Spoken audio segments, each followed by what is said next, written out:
Hamaseigarren ipuina, eiza txakurra eta bere jabea. Ehiztari batek zeukan erbi txakurra. Gaztea izan zen artean lagundu ziona guztiz ondo bere izan. Zahartu, astundu eta horzgabetu zen txakur gaixoa. Guztiaz ere harrapatu zuen erbi bat, hau lotan zegoela. Baina nola hortzak erori zitzaizkion, egina halak eginda ere, ezin eduki izan zuen erbia, eta indarka zebiltzala ihes egin zion. Bere jabe ehiztariari haserretu zitzaion agitz, eta agiraka gogorrez diotsa.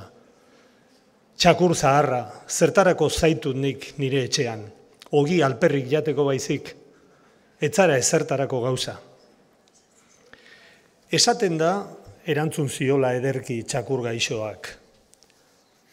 Jauna, urte askoek zahartu naute, eta dakusan bezala ez zait hortzik ere gelditu. Noizbait, nire urte loratuetan behar egin nion, nire bidez hil zituen erbi asko. Orduan, esan ohi zuen arrorik, ez zeukala inork berorrek bezalako erbi txakurrik. Diru askogatik ere eninduen salduko. Berriz, orain, zapaltzen nau agiraka. Ematen didan ogia da damuz eta borondate gaiztoz. Postuko litzateke hilik banengo. Zer egin dezaket bada zahartu banaiz? Nola nik urteak atzeratu eta indar berriak hartu? Oroi bedi nire gaztetasuneko egikariekin.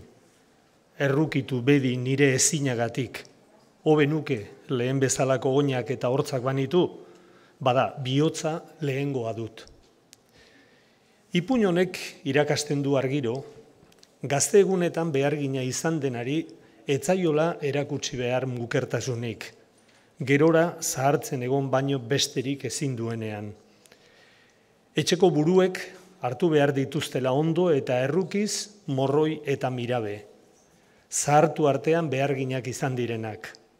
Ez bota kanpora aterikate ogia bilatzera. Eta arrazoi gehiagorekin umeek behar diotela lotxa gorde, amodio zitzegin, aurpegi ona erakutsi eta laztantasunez begiratu guraso zahar beharrik ezin dutenei. Zahar nekatuei ondo begiratu, behar eginak ondo saritu.